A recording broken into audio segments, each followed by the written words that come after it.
जिस दिन इंसान ये समझ जाता है कि इस दुनिया में सबसे महंगी चीज उसकी पीस है, उसी दिन वो सब कुछ बेच डालो का असली मतलब समझ जाता है। क्योंकि सच ये है, लोग तुम्हें खरीदना चाहते हैं, तुम्हारा समय खरीदना चाहते हैं, तुम्हारी अटेंशन खरीदना चाहते हैं, तुम्हारी इमोशंस खरीदना चाहते हैं, और सबसे डेंजरस बात, वो तुम्हारा सेल्फ रिस्पेक्ट खरीदना चाहते हैं। आज हर इंसान किसी ना किसी मार्केट में बिक रहा है। कोई वैलिडेशन के लिए बिक रहा है, कोई रिलेशनशिप के लिए, कोई फेम के लिए, और कोई सिर्फ इसलिए बिक रहा है क्योंकि उसे अकेले रहना नहीं आता।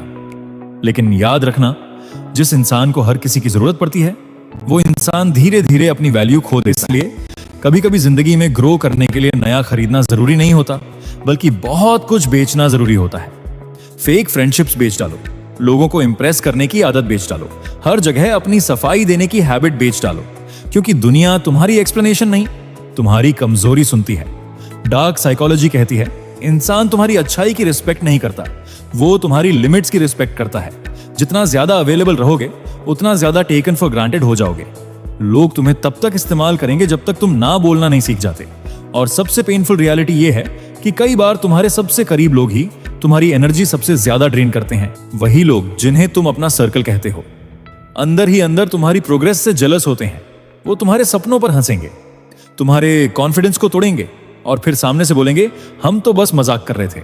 लेकिन साइकोलॉजी कहती है, हर मजाक के पीछे एक हिडन ट्रूथ होता है। वीक लोग सीधे अटैक नहीं करते, वो सार्काज्म, मैनिपुलेशन और फेक कंसर्न का इस्तेमाल करते हैं। इसलिए समझदार इंसान हर स्माइल पर ट्रस्ट नहीं करता, क्योंकि हर ब्रो तुम्हारा भाई नहीं होता, और हर केयर करने वाला इंसान तुम्हारी ग्रोथ नहीं चाहता।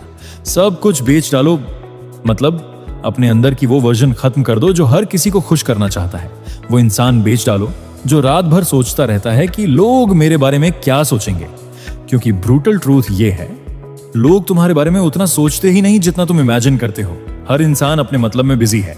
अगर कल तुम गिर जाओ, दुनिया 2 दिन बात करेगी, फिर आगे बढ़ जाएगी। इसलिए अपनी जिंदगी किसी ऑडियंस के लिए मत जियो। ये social media, fake flex culture और टेम्पोररी अटेंशन, ये सब धीरे धीरे इंसान को अंदर से हॉलो बना देता है। लोग एक्सपेंसिव शूज पहनकर डिप्रेशन छुपा रहे हैं, फेक स्माइल लगाकर लोनलीनेस छुपा रहे हैं। लेकिन स्टोइक माइंडसेट वाला इंसान दिखावे में नहीं जीता, वो साइलेंस में बिल्ड करता है। उसे दुनिया की क्लैप्स नहीं चाहिए, क्योंकि उसे पता है असली पावर नॉइज में, कंट्रोल में होती है। स्टोइसिज्म यही सिखाता है, control what you can control, बाकी सब छोड़ दो। अगर लोग तुम्हें इग्नोर करते हैं, होने दो। अगर कोई तुम्हारी वैल्यू नहीं समझता, जाने दो। हर बैटल लड़ना जरूरी नहीं होता।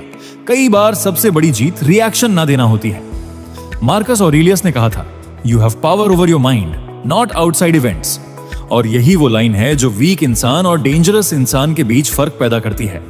डेंजरस इंसान वो नहीं जो लाउड हो, डेंजरस वो है जो इमोशनली कंट्रोल्ड हो, जिसे प्रोवोक करना मुश्किल हो, जो मूव इन साइलेंस करे। इसलिए अपनी एनर्जी बचाओ, कम बोलो, ज्यादा ऑब्जर्व करो, हर किसी को एक्सेस मत दो। क्योंकि जिस इंसान ने अपनी इमोशंस पर कंट्रोल पा लिया, उसे फिर कोई मैनिपुलेट नहीं कर सकता। साइलेंस को अपना वेपन बना लो, अकेले चलना सीख लो, क्योंकि जंगल का शेर भी